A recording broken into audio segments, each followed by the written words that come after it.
There is a fifth dimension, beyond that which is known to man. This is the dimension of imagination. It is an area which we call the Twilight Zone. Hello, welcome to another episode of the Twilight Highlight Zone. I'm your host, Jeff Cork, joined today, as always, by my handsome co-host, Ben. I gotta be sure I'm enunciating this correctly. Hanson. It's just a play on words. That's true. We've been down here a lot. We've done this thing a lot. We have. It's great. I think this might be the best one yet. The best episode? Yes, of our podcast. All right, I agree. I think this will cover episodes 21 through 25 of season 5 of the television program, The Twilight Zone. Still called Twilight Zone, Twilight technically. Zone. Correct. So let's just jump into it. Let's with do a it. little something I like to call Spur of the Moment. Yeah. And where could they possibly be going with this title? And then the opening shot, there's a horse in it. It's a horse. Okay. I see. Yeah. It's all about horses. It's a really lazy title. It's not great. But it goes places. And then it comes back again. So let me tell you about this one. Are you ready? I'm so ready. This one is a lady on a horse. She's a young lady. I think they say she's 18. 18, yep. Yeah. So she's going for a ride. And she's going for a while, and it's like the classic Twilight Zone sagebrush UFO set. I really had a horrible feeling about this episode from the beginning. I thought, oh God, we're going to hear a harmonica. And Exactly. It's gonna be a Civil War guy. Exactly. Coming over it. But no, it's worse. It's a shrieking lady on a horse, all dressed in black. She's on top of this hill, and she has a cape, and She's got a flares cape, it open. big time. Hey, Cork, hang on. Let's take a break here. Okay, let's. I've had enough. Do your impersonation of her scream.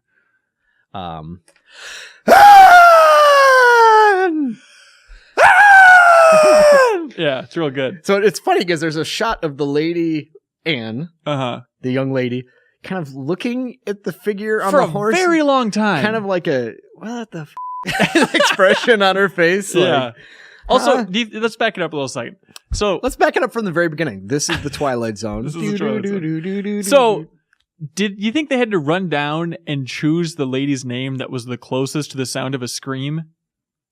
Because right away, I didn't pick up that she was saying Anne, because she just screams like a maniac, and then she chases Anne on her horse, and she starts going like, Anne, stop, Anne. Abigail Catherine! Judith! That's true. It wouldn't sound quite as good. No, but anyway, eventually, common sense prevails, and she's like, oh, this woman who just screamed something is chasing after me on her black horse, so I'm out of here. Right. So there's a big chase that the lady, it's a really awkward horse turn where you're like, there's really no reason that Anne didn't just get away super easily, but. Yeah. Did you understand the dynamic right out of the gate with these two? I kind of did, but we'll get to that, okay? We'll get to my thoughts later. Please. Right now, I'm just by the book, objectivity only here. Are you ready? So, At this point, the music, by the way, it sounded like something from a Looney Tunes cartoon. It was really weird. I can believe it. Anyway, so Anne runs inside this house and leans against the door, and her eyes roll back in her head, and she's just totally exhausted because riding a horse is hard, apparently. Mm-hmm. And her parents are there, and her boyfriend, fiance, David, or Bob, Bob comes, and then she starts telling him all about the chase, because it was a pretty interesting thing to happen to you, I suppose.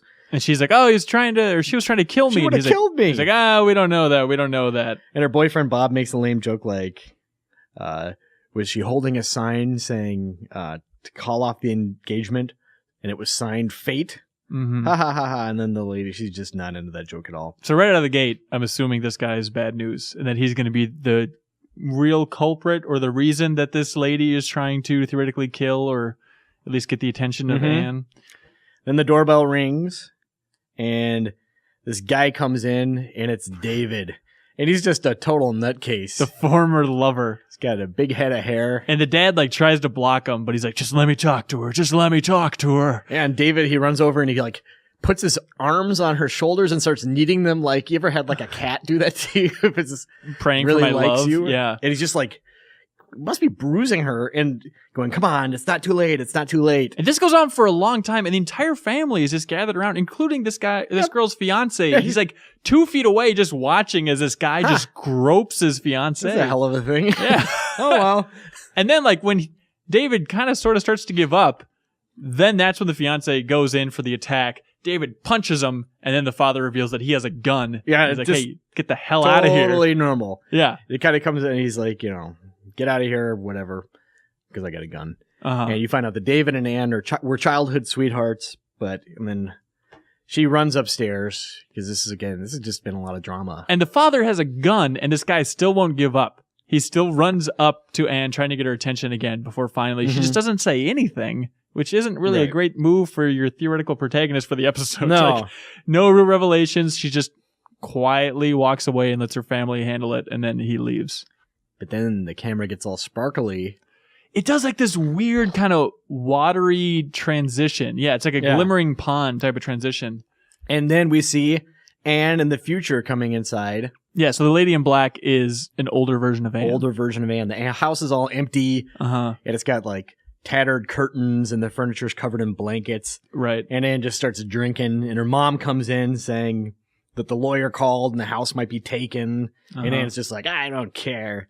And mom says, this is the house you were raised in? You mean lowered in. It's a real good word. A real good one. The mom slaps Anne, and Anne just slaps right back.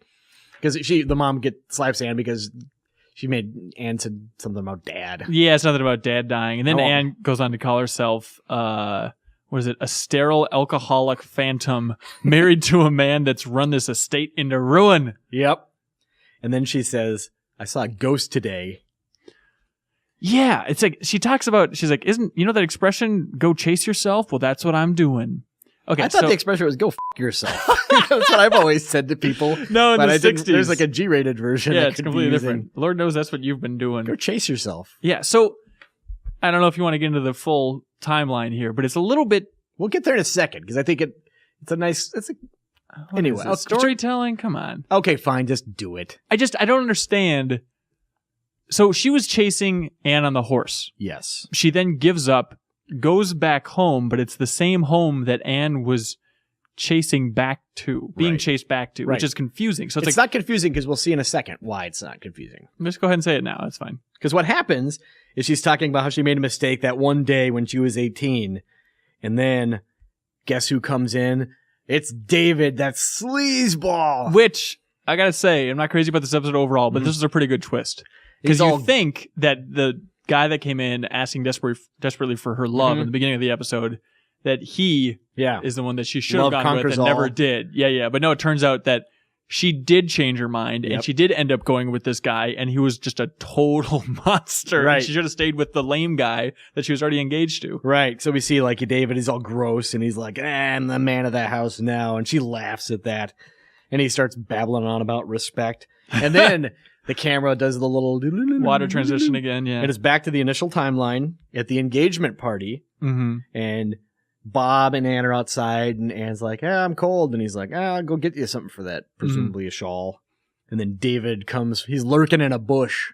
Yeah. From behind a bush, and he says, you got to decide now. And then she's like, let's go. Mm-hmm. And then Bob comes out with a shawl. And then another flashback. Back to the other timeline. Well, there's a lot of flashbacks. It kind of accelerates a little bit here. There's a weird moment when she's out on the front step and like this entire sequence with her and running away with the lover, where she's like, "Oh, promise me you'll make me happy," or whatever. They do this really obnoxious thing where they have music going on in the party, like emanating from the house, and they also put Twilight Zone music over the top of it. So it's just this cacophony. Oh, yeah. As they're trying to have a conversation. It's like, just choose one or the other. Maybe it was just on set and they couldn't get that house music out of there, but it struck me as really jarring. So she leaves with David, and then it goes back to the dilapidated mansion timeline, and she throws her drink on David, and she's like determined to fix this. Right. I think.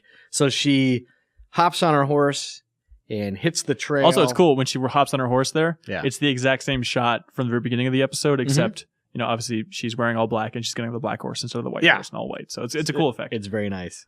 It's another chase, more cartoon music, and then it's a time loop.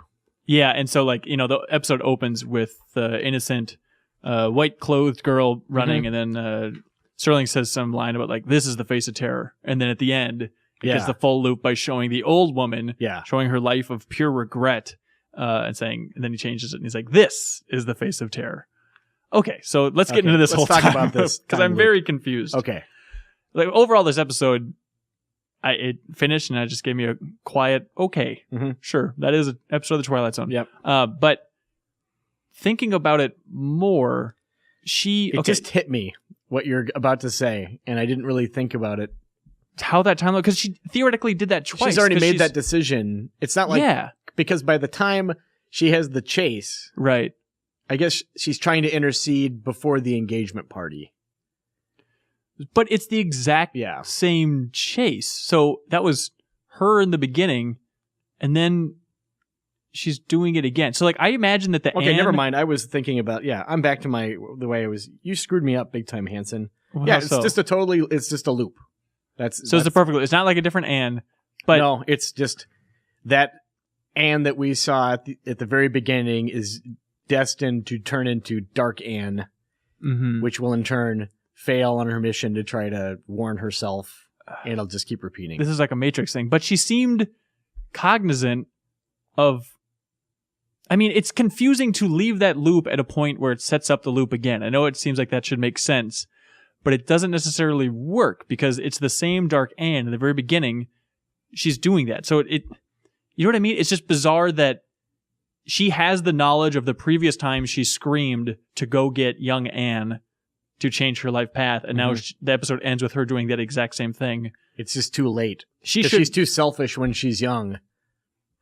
Right. I understand. So she's not changing. She needs to get a faster horse. Path. But it's weird that she just remembers it. That old Anne remembers doing this again and again and again. Maybe it just didn't really make much of an impression on young Anne. I guess not. Like, it was like, well, that was a hell of a thing. But it did. Because she talks about it. She talks about like, oh, I remember that day when I was attacked by a ghost when I was young and I just didn't listen to her. Yeah. Maybe next time she should say more than just Anne. Exactly. Or just not David sucks big time. Not flail her cape wildly like Dracula, or like do her dumb eyebrows in the most evil possible way. Oh, she could throw a pumpkin like the Headless Horseman. It's very close to the Headless Horseman. Yeah, and it totally works for being a scary image in the beginning. Yeah. But if she's actually, I mean, I understand she's a sterile alcoholic wreck of a woman, but she could have been more effective. But I still don't understand. Like, is there like a portal somewhere that she's... Yeah, we saw it several times. It looks like a pool of water. It happens when you pan past the front door. Oh, I see. Also, I was really confused in the beginning of this episode when the real D-bag that comes to try to woo her, right when he leaves, the next shot... That's a name. His name's David. David, sure. David Bag. When he leaves, the next shot is the lady in black entering her house being all exhausted from having chased Anne back to the house that she's also going into. It's very confusing. So for a second, I thought, is David also the dressed up lady in black? Is there some weird like witchcraft going on where he's like trying to change himself to try and steer her away from that guy, which it turns out is kind of the opposite of that. But it was jarring to have like David leave the house and then the next shot is this witch lady coming back into the house. Yeah. I don't know. That's my whole point. It's a weird deal. I'm not great at wrapping my mind around it, but I think there's some logical fallacies in this episode. I don't think it all lines up if you want to... I don't know why the mom would stick around. Yeah. At a certain point. Well, she's very loyal to the house. You know, it's a real good time in that house.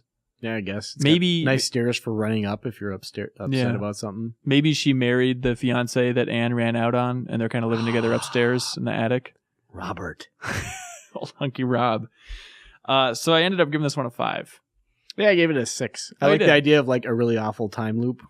Like this lady's miserable forever. And that tight of a time loop. Yeah, it's like a 22-minute time loop, essentially. And the fact that they're so quick to pull out a gun on somebody. I like that too, just because, I mean, that guy, he seemed like a real pain in the ass. And I like that the father has proven correct that like, oh yeah, he was totally justified in whipping out that gun, even though he seemed like a total sweetheart in the beginning. Like the father could see, had some hint about where this was going to go. Yeah. And know that it's just going to end with him caressing his drunken wife, talking about how powerful he is. Yeah. Ugh. Yuck. Spur of the moment. Spur of the moment, everybody. All right, moving on to the next episode. Probably in a different way, this is the weirdest episode of the Twilight Zone, right? Absolutely. Okay. Yeah. All right, great. So we're talking about an occurrence at Owl Creek Bridge. Not a bizarre name as far as the Twilight Zone goes, but it opens up and you realize that something is very weird. Something is wrong. It's in color, first of all. What? No, it's made that up. Okay, I was going to say, but was I that blind? That's the real occurrence. All right, so it turns out that it opens with Rod Serling immediately explaining, like he's sitting down in front of a camera and a crane and a bunch of other video equipment, and he's explaining that, like, hey, this is a weird one. Here's what this is. We didn't make this. This is a short film that was debuted in 1962, so a couple years back when they were filming this, and it won a bunch of awards at Cannes, and it actually went on to win an Academy Award for short films. So technically a Twilight Zone episode has won an Oscar, which is a bizarre notion. But Rod Serling sets it up that, like, hey, this is really good. I hope you guys enjoy this. Check this shit out. Exactly, yeah. It's a story that's based on a short story by Ambrose Bierce. Were you familiar with Ambrose? I'd heard the name. Okay. So Serling really looked up to him a lot, and he really hyped it up in the beginning. So I looked at him up on Wikipedia, and he's a writer from like the 1800s. Wikipedia says that he had a motto, and his motto was "Nothing matters," and that his sardonic view of human nature that informed his work earned him the nickname Bitter Bierce. Bitter Bierce. I don't know if I think Harry Potter drank that actually. Yeah. So also on the Wikipedia page, just because I'm a big Kurt Vonnegut fan, Kurt Vonnegut calls the short story "An Occurrence at Owl Creek Bridge" the greatest American short story. Interesting. And so this is what the French took and made into a short film, which was then picked up by the Twilight Zone and aired. And the reason, I looked into it even more, the reason that the Twilight Zone ended up airing this French short film is because they were at the end of their season, like their shooting schedule, and they were so unbelievably over budget that they needed to come up with something. And the producer at the time, who's not the new producer since seasons 4 and 5, he remembered seeing this a couple years back. And you remember they're like, oh, that was about short enough, and there wasn't really a lot of French in it. We could dub it over pretty easily, or at least it wouldn't be jarring if there were a bunch of French accents. And so then they picked it up, got the rights for like $10,000, and then came in under budget for the overall season just by shoehorning this thing in there. I'm glad they did that instead of doing another like guy in a white room talking about madness episode or something, you know? Yeah, the 4 o'clock type thing. Okay, so this actual episode, we should probably get to the good stuff. Let's do it. All right. So it opens up, also interesting, it opens up with the Twilight Zone titles and like credits. So they must have like overlaid that over the French film. It's not like it's a jarring transition. It feels a lot like a Twilight Zone episode, thematically especially. The way it's shot, the camera's always moving, which is different for Twilight Zone. And it's really quiet and interesting. Until it isn't. Until it isn't. Okay, so it opens up. We're in the Civil War, your favorite era for Twilight Zone. Love it. Opens on a sign saying, if you mess with this bridge, you will be hanged. Yep. Don't mess around with this bridge. Because this bridge is only for hanging people who mess with it. That's exactly That's the sole right. purpose of the bridge. Yeah, so then it shows that there is a guy who's essentially a prisoner during the Civil War. A real dandy. A real dandy. And he is being hung on this bridge. But I feel like I skipped over 7 minutes by saying that because it is very slow. It is very slow. I'll get it out of the way. I think this is a great episode, but it is super, super slow, and it really takes its time building up every shot very slowly. A lot of wide shots of like the soldiers walking across the bridge. There's a weird glitch in the film where they kind of like jump back and then keep walking. It's like it reversed on itself. And I was confused if that was going to be part of the storyline, but it definitely is not. So episode goes on, and the soldiers, so they have the noose hanging off the bridge, right? It's a weird hanging. I think we need to go into the mechanics. Yeah, honestly. I'm really fascinated by this. And then there's a plank sticking out from the side of this bridge. It is just a loose board. It's a loose board, yeah. They walk over with a board. So the guy is standing on one side, and then a soldier standing on the other. Yep. And they make it relatively clear by like switching who's over on the other side of the board. They're like, he's going to fall to his death and get hung whenever they step off that other side of the board. Yes. That's just precariously balancing. And there's one moment, where they switch with the commanding officer and he steps onto the board so that the other guy can step off. And like, it really, I don't know if it was designed to have this effect, but it really made me feel the impact of like, oh my God, like he is that close to being hanged. All this guy has to do is just step off that board, or if they botch that transition of who's standing on the other side of that board. It's going to hit him in the lip. Oh, yeah. It's going to hurt so bad. That's what I thought was going to happen. And so he goes up there. There's, again, not much talking, so it should be pretty easy. And he starts calling for his wife. It's like muttering, Abby, Abby. And so then it goes into his mind, and he's imagining his wife, his beautiful wife, running towards the camera, all beautifully. Kid in the background on a swing. Yeah, She's doing some cross stitch. That's right. Just the ideal home, and it has this great audio effect where it's like a super slowed down stopwatch throughout this entire dream sequence. And then it starts to speed up more and more and more to the point that you're then back into reality, and the commanding officer takes the guy's stopwatch. Yep. And opens it up, and it has like a beautiful little music thing, and he shuts it. And then steps off the board. Oh, and his hands are tied. Yeah. Just to put it, like, they tie his hands, they tie his thighs, they tie his feet. Yeah, they're really going to kill this guy. No matter what, he's not getting out of this thing. So he steps off the board. The guy falls, but the rope breaks. Yes, because he starts falling, and then he's, like, in the water, and, like, boy, they really had a long rope. And then it cuts to seeing the frayed end of the rope. Right. And so this guy's then underwater, and so he's trying, like, he realizes slowly that he's still alive. And this is a tough scene, because he's trying to, like, take the rope off of his feet and his hands so that he can swim to the surface. But then once his hands and his feet are free, he's been down there for a long time. And he still decides to take the loose noose off of his neck. And he's trying to kick and he can't because his thighs are tied together. Yeah. So then he ends up taking one of his. This is like a nightmare for me. Like water this kind death? of scene just kills me. It reminds me. You've seen The Abyss. Yeah. Like the moment where they have to do the really like the long unassisted swim. That kind of stuff. Just I cannot handle underwater stuff. So he finally gets up out of the water, and then it's a really okay. So is this? Yeah, it is exactly where this is. So he gets up, and then the music kicks in. I'm a living man. Okay, I just listened to it. So it goes. Okay. It goes a little something like this. He moves around. He walks around. He turns around. He sees a tree, and it just goes on listing like, I hear each bug upon each leaf. And it's like each is accompanied by like a shot of like, dewdrop on a leaf. Yeah, super literal editing where it's like, they mentioned seeing a tree. So now we have to cut to a stock footage of a tree, and here's a bug. You think you could say gorilla riding a bicycle? Something interesting at least. But the song's all about the beauty of being a living man. A living man. The old living man. And so then it cuts out of that by having the commanding officers who are still on the bridge in a very slowed down speech, but it's in English. And he sounds kind of like Jabba, and he's just like, shoot him, we must shoot him. And he's telling all the soldiers that like, this guy cannot get out alive. Everyone arm yourselves, fire away at this guy down in the river down there. They all fire. Some of the guns backfire. Everybody else just misses. And so to the point that you think this is probably getting supernatural, like that this guy is being kept alive this well. Yeah. They then fire a freaking cannon onto the guy in the water. It looks like it's a direct hit. I watched this a couple times. And he just like sticks his hand right out of the river again, and he's totally fine. So he goes floating down the river. Down a waterfall. Down crazy rapids. Yeah. And this is an actual guy that did this. I'd imagine he just has padding everywhere, but this is one of the craziest stunt sequences that we've seen so far.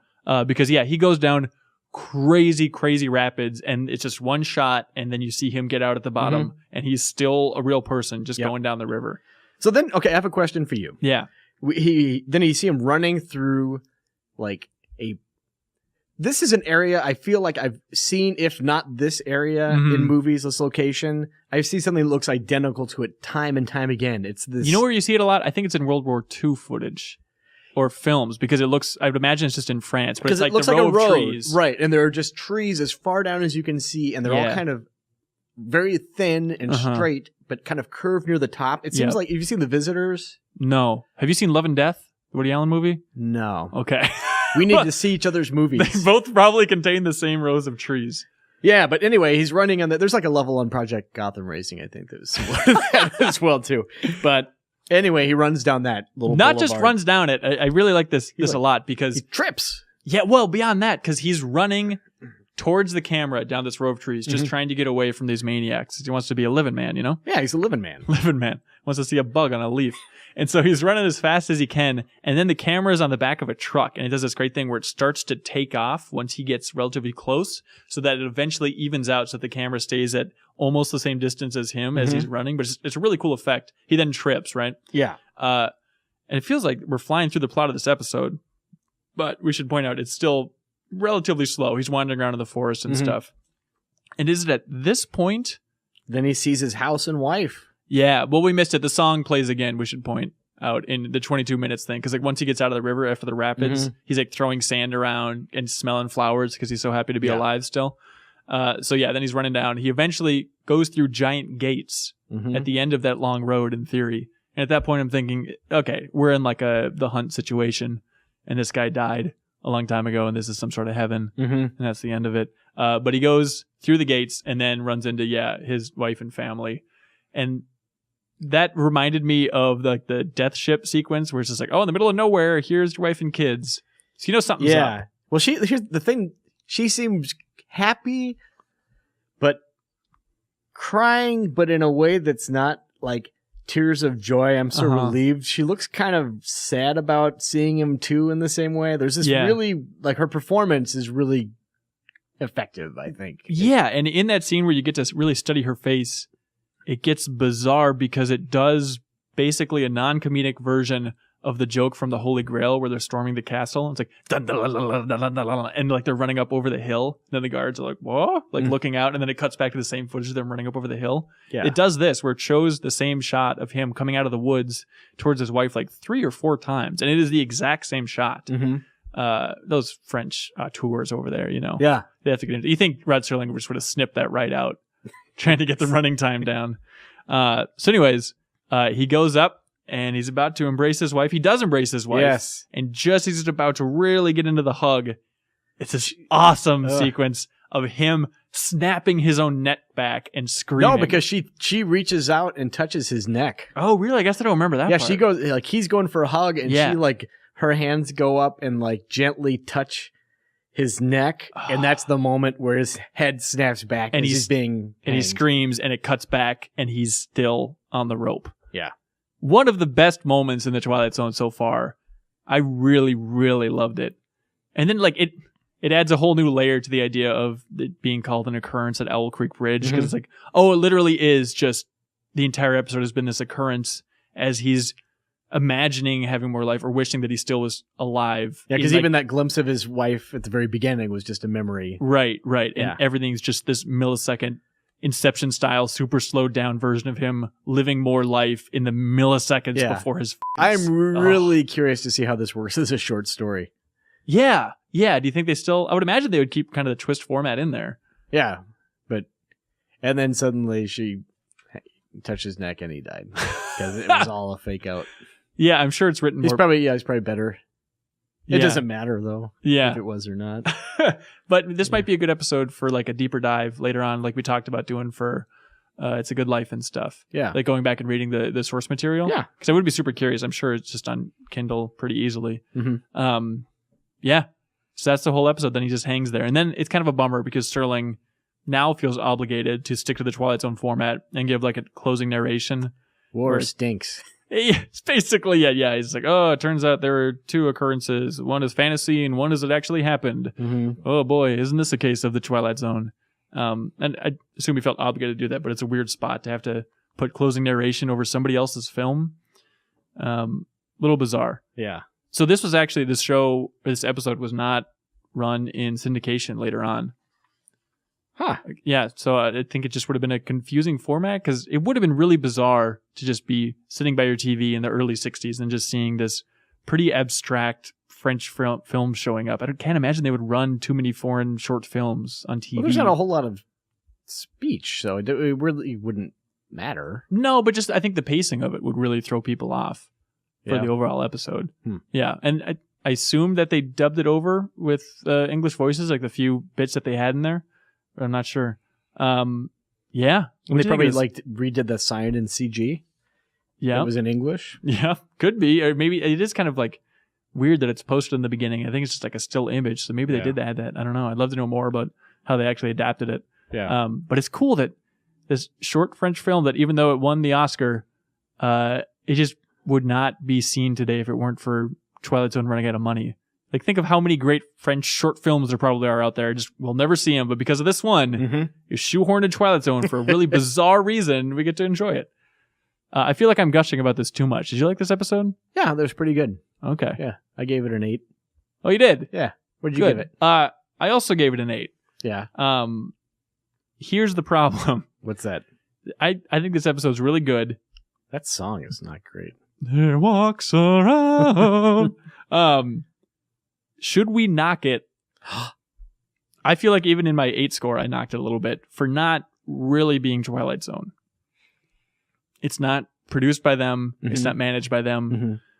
I'm talking about eliminating this from the Franklins. Oh, so we would still, our score is kind of an asterisk? I think so. You think so? I would think, and I was really thinking of this for like Franklin's. I think the name can still count for like best title, but any content within it, I don't know. It's tough because we want to assess the Twilight Zone as a whole. Technically, this is part, but not really. It's just, it stands out so much that it can't be like, well, this is the best the Twilight Zone ever did, because they didn't do it. Yeah. It's a really weird case, but I love that there's this curveball at the very end of our run here. Yeah, I can go either way, honestly. Okay. I see your argument. I'm sure we'll have it again for season 5 Franklin's. Yeah. Maybe beyond. I do think it was a really good twist.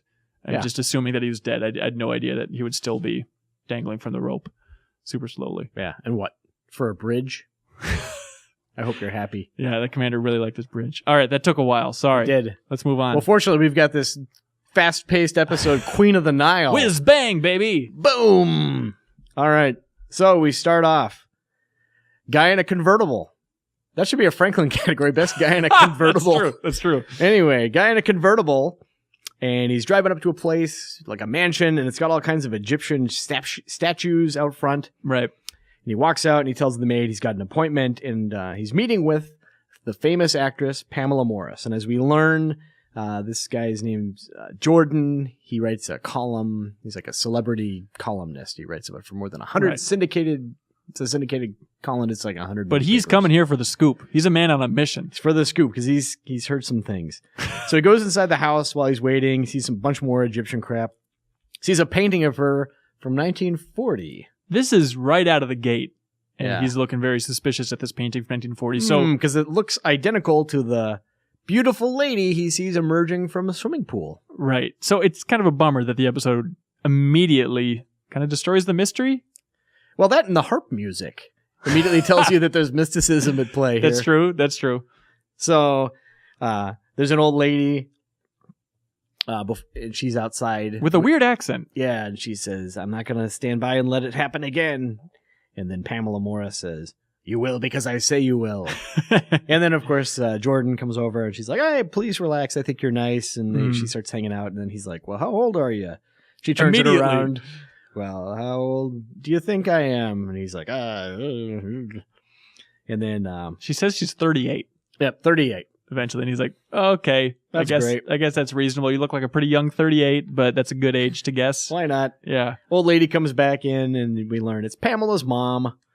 So anyway, Jordan comes and he's got some notes about her old movies. And this is another case where if IMDb would have been tremendously helpful. It would have saved him so much hassle. She says, yeah, I'm 38, but seeing you makes me feel like I'm 21. And then they immediately start kissing. I mean, this is just like 5 minutes after they've met. And she's like, what must you think about me? Well, you're a journalist. You understand how it is. Oh, yeah, totally. And he's just all about it. He's like, I wanted it too.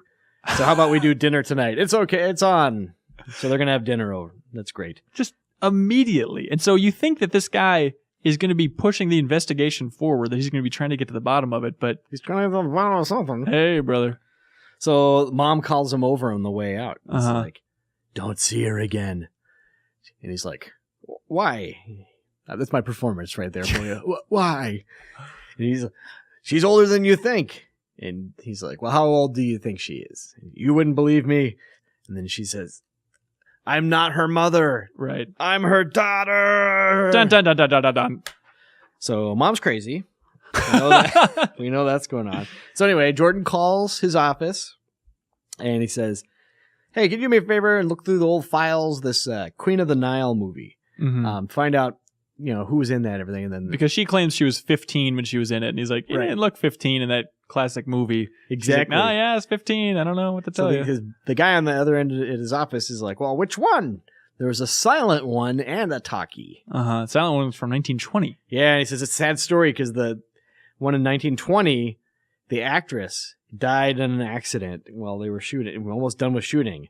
And then he tells the guy, well, compare photos of the actress with Pamela Morris. And he's like, they look alike, but they're also dressed as the same character. This guy's filing cabinet is basically just Wikipedia. He just like walks over there and he has anything. Like the guy on the other end of the phone is like, I need a picture of a gorilla riding a bike. You got it. But yeah, so then the camera shows what this guy's looking at, like the two actresses from the two pictures, and it's just clearly the same person. It's like the same headdress. Yeah, almost the same headdress. Yeah, and he's like, oh, it's too tough to tell. Yeah. So then we cut back to Jordan, and he's got all kinds of clippings with him. Like, he is really going to burn her. Right. Big time. Yeah. So he's coming into the house, and then the daughter confronts him. Don't show her the stuff. Uh-huh. And anyway, he talks to her. And he makes some comment about like, oh, what's your secret? Yeah.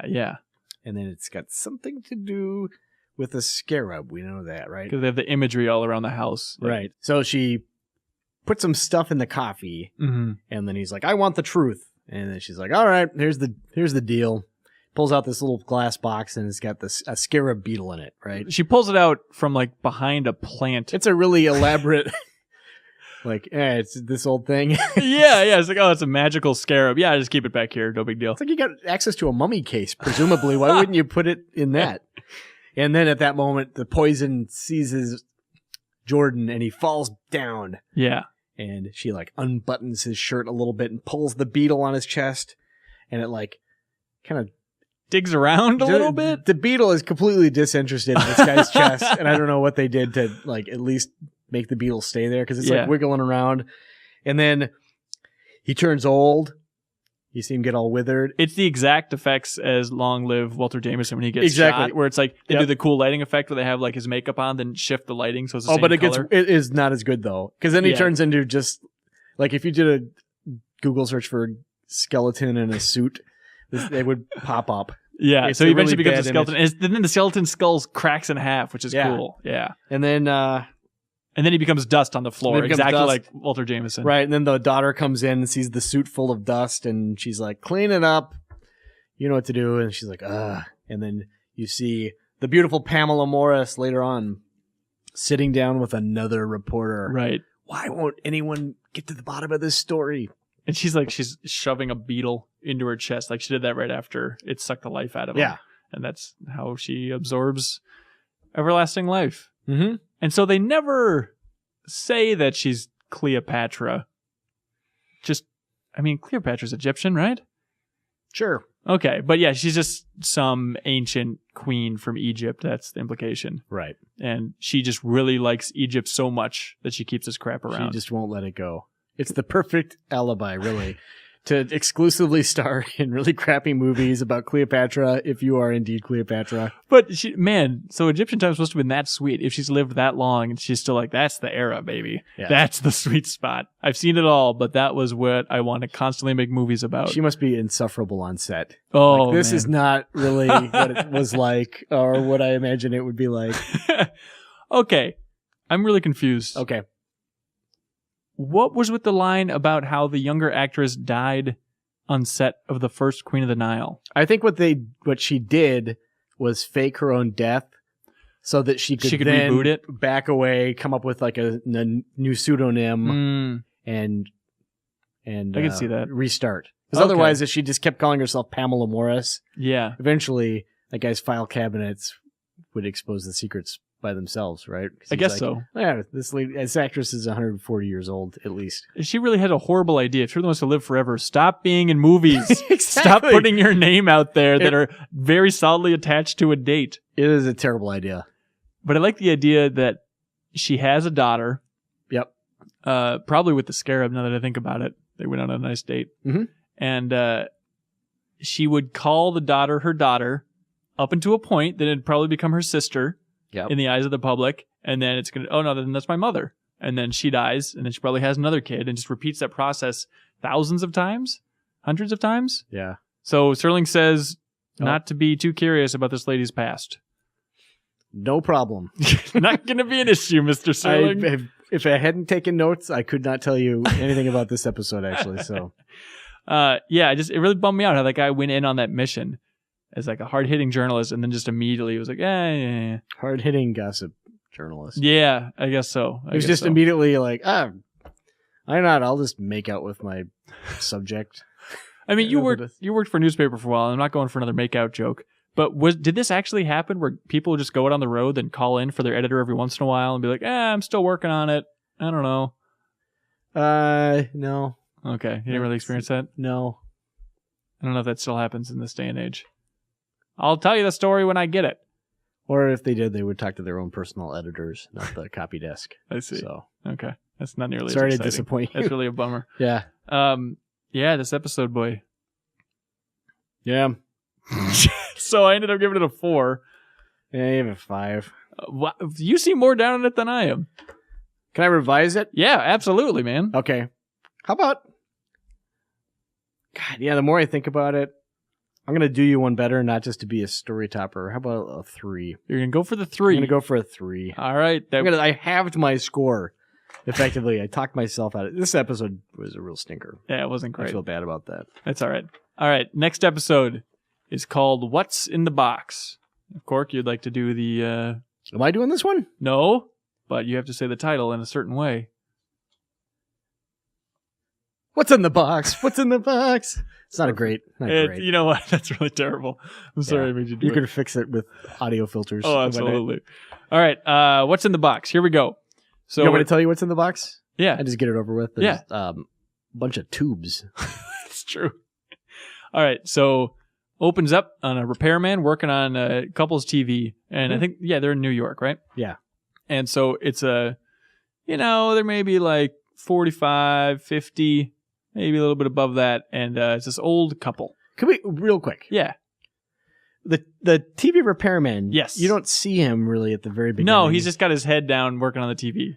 He's got all of his tools, and it looks like there are 1,000 different boxes of tubes. Oh, really? Spread out on the floor. It's a complex job. It's insane. Well, they don't appreciate him, as we'll get to here. Yeah, let's get to it. This guy's a real character. And so the old man is talking to his wife, and he's like, cut it down to a dull roar. Well, yeah, we've got company. And she is yelling at him about how he's cheating on her. Mm-hmm. And they're like, he constantly has these surprise long fares because he's a taxi driver and he's hauling people all over. And then she starts joking around, but not really because she's bitter the entire time about like, you should see how the cute butcher looks at me. He looks at me like I'm Cleopatra or something. Yeah. Which is weird coming off the last episode. And the guy, Joe, is super impatient because he wants to watch wrestling that night. Yeah, he's really talking about this tag team match, which we'll get to in a bit because it's confusing. So he goes back out to the TV repairman, and they have a big reveal for this TV repairman. Like, it is a shot just dedicated to him. He takes his head out from behind the TV and looks right in the camera, and he just has horrible hair, which I assume is a wig. That's his real hair. Oh, it is. Because Joe is screaming at him, talking about like, don't blow it, something, something, something. And this guy just looks sheepishly at the camera, is like, you can't win them all. Okay, you know who this guy is, right? This guy is Sterling Holloway. This is Winnie the frickin' Pooh. I picked up on that immediately. You hear his voice, and it's like, this is Winnie the Pooh. And then I looked him up because it was like Twilight Zone was treating him like he was a really big deal. Mm-hmm. And he did a lot of old Disney voices, including, this is the one that, of course, I don't know why I didn't hear this immediately. It's Kaa the snake from Jungle Book. It's Winnie the Pooh. Okay, Winnie the Pooh. Right, I don't the Jungle Book. Great. I have more affection for Kaa the snake than Winnie the Pooh. Really? Oh yeah, Winnie the Pooh's okay. I like Tigger. He's Jungle funny. Book's good too, but Winnie the Pooh's adorable. All right, he's cute. You thought he was going to be dressed up like a cloud. Yeah. So the bees would let him get the honey. It's very cute. And so, this guy is the TV repairman. He gets insulted by this guy. Mm-hmm. And so he heads out. And so the Joe guy cracks a beer and he starts getting super excited about the fact that he has channel 10 on this TV. And this is the part actually where I didn't pick up on it before. And he goes, "Hey fellas, check this out. We get channel 10." I didn't realize it was his wife's name is Phyllis, but when he says her name, that what's going on? That's what's going on. Her name's Phyllis. But he says, "Hey, Phyllis, check this out." I'm like, who's he talking to? I had the exact same thing. The boys are over? I'm like, is he yelling at people across the hall? Yeah. Because, wow, that explains a lot. But yeah. I don't know if I'm fully going with that theory. It's totally true. So it's not a theory. Her name's Phyllis. Okay, you looked it up?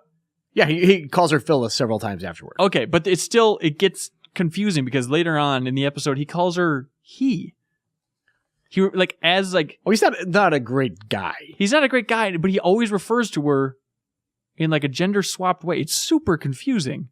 Yeah. And this was the first instance of being like, wait, what's going on here? So anyways, so he's super excited. He's calling in his wife to see Channel 10 or whatever. So then Serling gives his intro, and he makes an Ed Sullivan reference by calling us a really big shoe.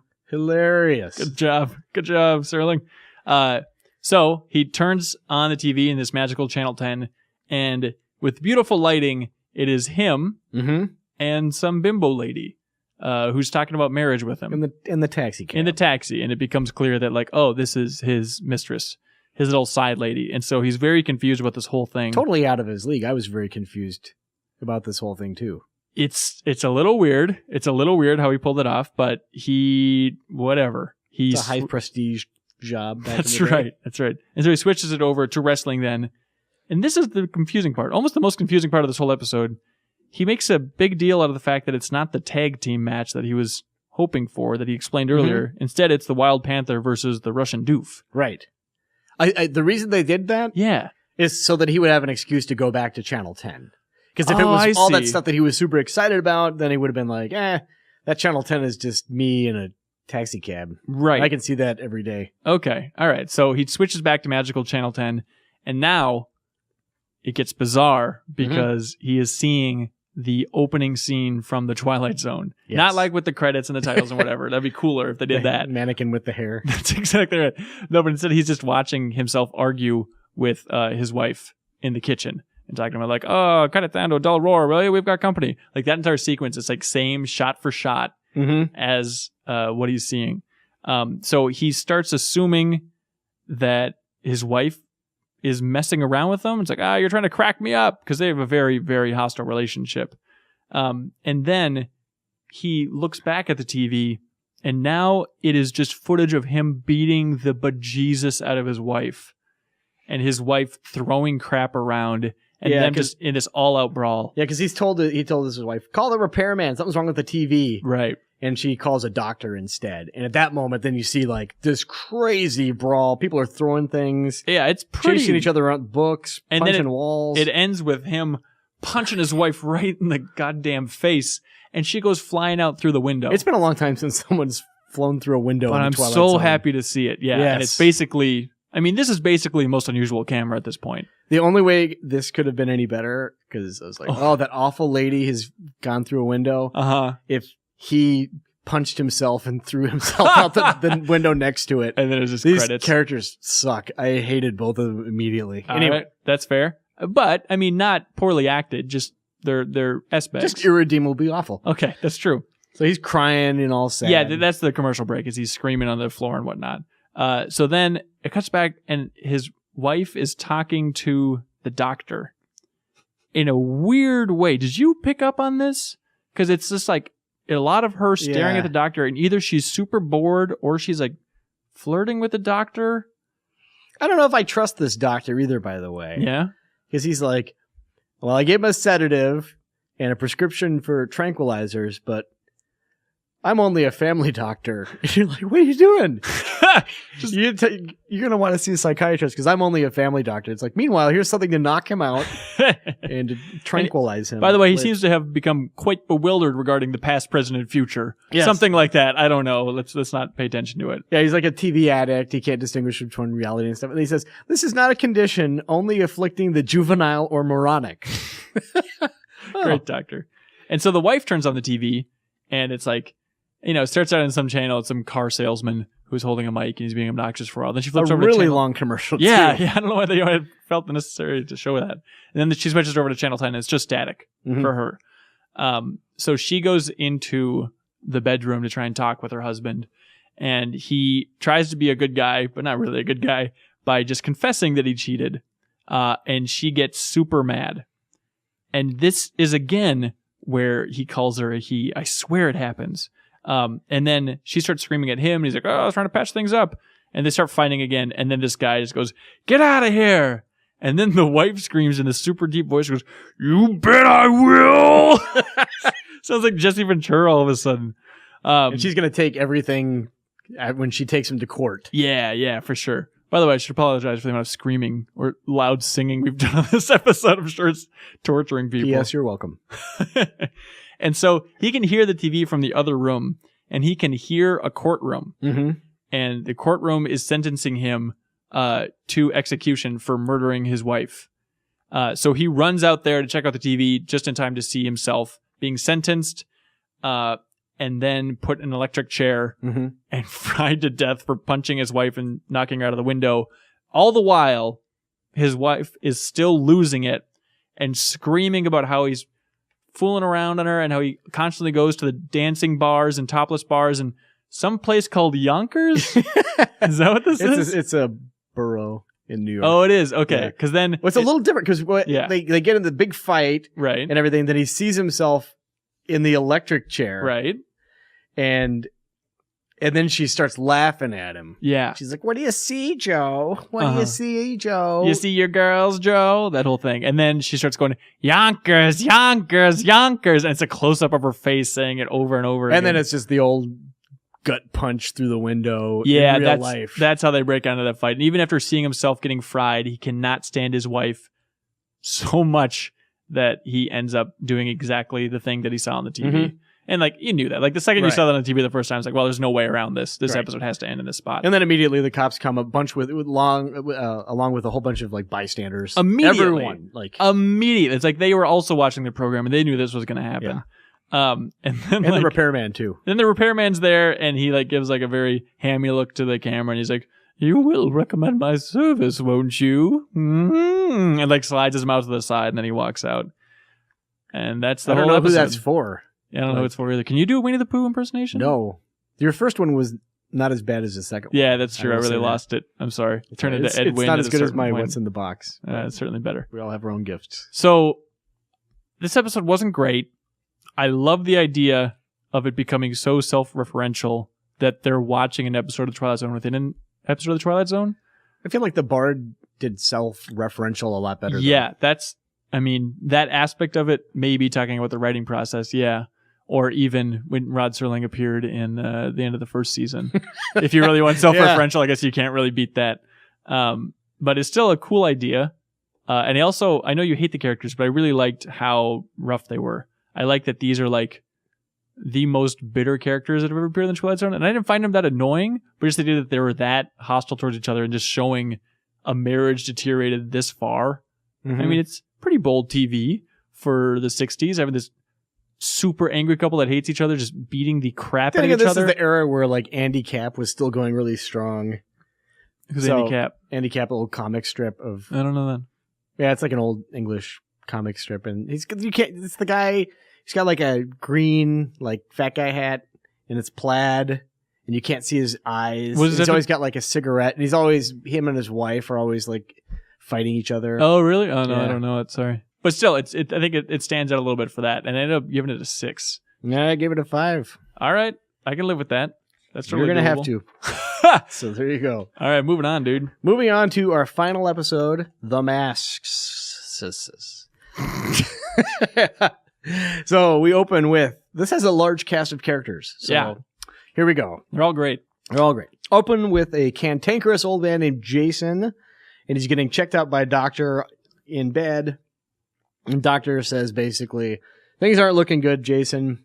You're probably going to die in a few hours. Mm-hmm. And Jason's a really skinny old guy with like a little mustache. Looks like John Waters. Exactly. Yeah. He says, I got a few things to do before midnight, so I'll stick around that long, right? And then it pulls back, and he's sleeping in what looks like a bunk bed. Like it's like a little kid bunk bed. He's a very wealthy man. He can sleep whenever he wants to. Exactly. And this is in New Orleans, right? Uh-huh. So then the doctor comes out into this mansion, and all these family members are there, right? Mm-hmm. And the doctor says, well, Jason is dying, right? And here, let me introduce you to everybody. Please. We got Jeffrey as the butler. Uh-huh. We got Dr. Thorne. We have Wilfred, who is the husband of Emily, who is Jason's daughter. Right. Wilfred Jr., and Paula, which Wilfred Jr. and Paula are Emily and Wilfred's children. Got it. They're grown children. Correct-ish. So anyway, they're in the what would you call that? The Grand Hall? Sure.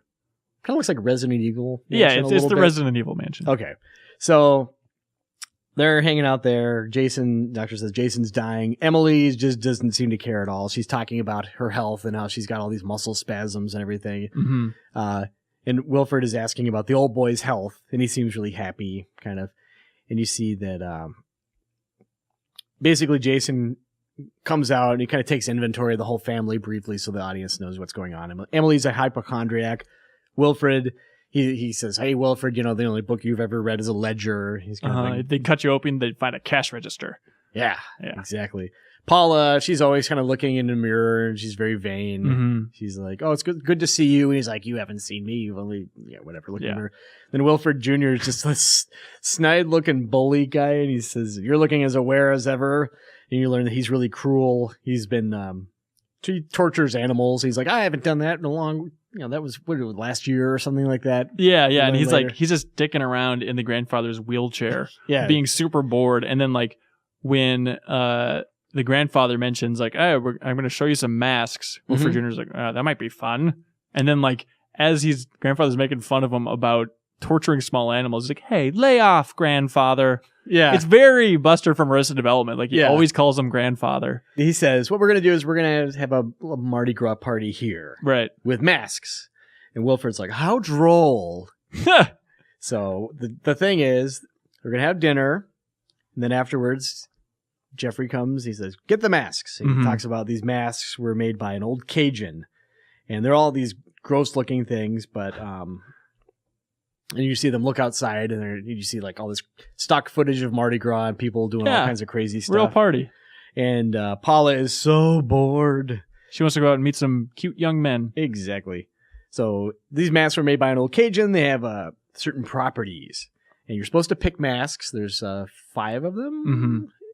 Right. You're supposed to pick a mask that's kind of the antithesis of your personality. That's the whole thing. So Jason kind of hands them out or goads people in. He's like, for instance, for Wilfred, you're a real affable guy. So here, take this one. It's this kind of sad looking mask. Emily gets this mask. Does he call her a gutless flab? Sure. I don't know. Maybe I just made that up. No, that's fine. I'll go with that. That's just really like sad, another like really grotesque looking thing. Paula gets one that's kind of like a little pig nose. And so you realize that the joke here is that like, you're supposed to put a mask on that's the complete opposite of yourself. And the way he's pitching it is like, he's just like, oh, you're so beautiful, Paula. You should take this ugly mask. But the whole idea is, it represents exactly who they are. Yeah, exactly. And Wilfred gets this like, Wilfred Jr. gets one that looks kind of like a caveman-ish clown kind of thing. And then Jason gets a skull. Right. The gimmick is, they have to wear it until the unmasking at midnight, which is like the most boring, like masquerade of all time. If you're just sitting there with your relatives, and that's basically what they do. They just sit there and complain constantly about having to wear masks because it's just miserable for them. It says you don't have to play, but if you do, everything is yours right after midnight. If you wear the mask, if you take the masks off before midnight, all you get is a train ticket back home. Yep, which is even in itself pretty generous for this guy. Yeah, exactly. And you get a free mask, presumably. So their masks are pretty cool looking. They are pretty cool. So they're all sitting there, and you see it's like 5 minutes to midnight, and Emily's griping about how she's suffocating, and they just won't stop bitching about it. So Jason coughs, and he says, I'm about to die. He's pretty nimble up until that point. Oh, yeah. And now it's like stroke of midnight. Then he's like, well, I'm going to go. Gotta go. And he gives this big speech about how they all suck. You're all caricatures, all of you. And he goes, may God pity you. And then dies in his skull mask. You're all rich. And then the clock strikes midnight, and he dies. And family's happy. Family's super stoked. They made it like walk over and check his pulse, and they're like, yahoo! Yeah. And then Wilfred takes his mask off, and his back is to the camera. He's like, hooray, finally got rid of him or whatever. And then everyone looks at him kind of horrified. And then they all take their masks off, and their faces are stuck in like a really like kind of a transitional phase between what the mask looks like and their normal faces. And they all look pretty good. I was impressed by the makeup, especially the father. Like, he was the first to take off and has this dumb low tuba note playing as he's doing it. But it looks really good. Like he's got this weird pinched eye look. Yeah. And then Jason, they do at the very end, they take Jason's mask off, and fortunately, he's not a skull. He looks totally normal, and they're like, he looks peaceful. Very terrifying. But I love the tension of this because like they wait a really long time to take off the mother's mask. She's the last one to take it off, and just that idea of like, she knows her face has changed. Yes. She has no idea what she's going to look like now. Just a slow reveal, and she looks in the mirror, and of course, she's a super sad-looking monster now. But yeah. The sweetest vengeance is the super cute girl now. Just looks like basically the creature from, or the monsters from Nightmare at 20,000 Feet. Ha! Yeah, she looks like Uncle Simon. No, she looks like Eye of the Beholder. Yeah, Eye of the Beholder, kind of weird, distorted lip creatures. Yeah. And that's it. Yeah. And Serling explains they now wear the faces that was inside them the whole time. Boom. I mean, it's a pretty simple, sweet vengeance episode. It really is. About just this old guy hating his family so much that he went and got some Mississippi Queen to go make some masks for him. What I don't understand is why he didn't just make that part up and like say, okay, you have to do this and you're going to get all the money. Oh, and then he lied about that. He should have just given all the money to his butler. Yeah, you're right. Well, I mean, that's how strong vengeance is in the Twilight Zone. Instead of just giving it to a nice guy. Because these people still get the money now. You're right. Yeah. Maybe that should have been the double whammy. Is they get to take off the mask, stand on the staircase at the end of the episode looking real sad, and then they read their will out loud, and it all just goes to the butler. Yeah. And then he takes off in his jetpack, and that's the end of it. But this simple episode, but I ended up giving it a 7. I give this one an 8. Oh, you like it that much? I like this one a lot. Yeah. Okay. Yeah. Anything else you want to add? That skull mask was pretty rad. It reminded me a lot of the mask in Halloween 3, Season of the Witch. Sure, perfect. This is a movie reference day, apparently. It really is, yeah. No, all the masks look great, and they had like super clean audio. They must have like dubbed it over later so it didn't sound all muffled and weird. But it's amazing how natural the mask looked after a little bit, because they are just distorted versions of the faces. But it's like, oh yeah, of course that's what the mom looks like, and it's like totally believable that that's her character now. Yeah. God, they're gonna freak some people out when they go back home, see their neighbors again. God. What are they going to do? Do you think they're just going to start cutting on their own faces to try and... they hang out in that house forever. Oh, and they just become like... Yeah, because they get the house. That was one of the things they get. They get all the money in the house. That's true, but the young lady won't be able to enjoy Mardi Gras next year. Or maybe they'll try and like put on pretty people masks constantly, and every stroke of midnight hope that they shift back. Maybe she could pay someone to make a funhouse mirror. A very elaborate one. If she stands in just the right position... Ooh. She looks beautiful again. Just like tiny distortions of her face. So like the mirror is just like, oh, it looks like a bug's eye or something. For everyone else, it looks just like a wadded up piece of saran wrap or something. Aluminum foil. Would be perfect. Yeah. Yeah. It's a rough life they got ahead of them. I would imagine they'd use the money to try and get some plastic surgery. Yeah. In some way. Yeah. They do the whole Eye of the Beholder thing and just wrap up their head and mirror. And then they'd be constantly disappointed, but it just looks like an ugly face that somebody cut into. I would imagine, I have a lot of thoughts on this. I would imagine Wilfred Jr. is almost happy with his in a weird way. He's such a sick effer to begin with. Oh, yeah. He's super into it. And now he has like unfettered access to that wheelchair. He could just laze around the house with it. Pay for people to deliver animals to set them on fire. Yeah, He's a super creep. This isn't a punishment at all. No. You know what is a punishment? What's that? This episode is over an hour long. You're welcome again, everyone. Yahoo! You want to close it out? Let's close this out. Yeah. So next week we'll talk about episodes 26 through 30, and then after that it's going to be a sixer. A sixer. Yeah, the old 6-pack we call it. We're going to go 31. If you thought this felt long, wait till a couple weeks from now. Yeah, that's going to be it. That's going to be 30 through 36. Then Franklin's, and then maybe Super Franklin's. Do we wait a little bit for Super Franklin's? We'll see. We're still getting ahead of ourselves. We have a conversation almost every day about what we're going to do next. And are you going to lunch today? Yeah, it's a lot of that kind of stuff. Oh, you did mention that you were super excited to talk about One Shot. What was that? Do you remember? Oh, I was hoping you didn't recognize Sterling Holloway's immediately recognizable voice. Nah, I never doubt against my Disney knowledge, Cork. Yeah, you're a big Jungle Book fan. That's Huge Jungle Book fan. It's so much better than any version of Winnie the Pooh. Yeah. All right. But yeah, thanks for listening, everybody. Yeah, thanks for listening. And yeah, join us next week. We'll be talking about episodes. I'm sorry, that was just for you, Ben Hanson. All right. Well, good night, and we'll talk to you later. Hey, people, you never know when people are going to listen to this. All right. Good night, everybody. Good morning. Good morning. Twilight.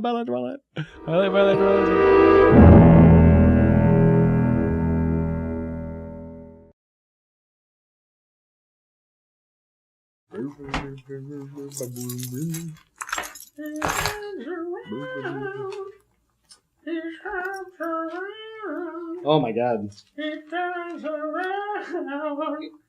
This is the frog. This is the turtle.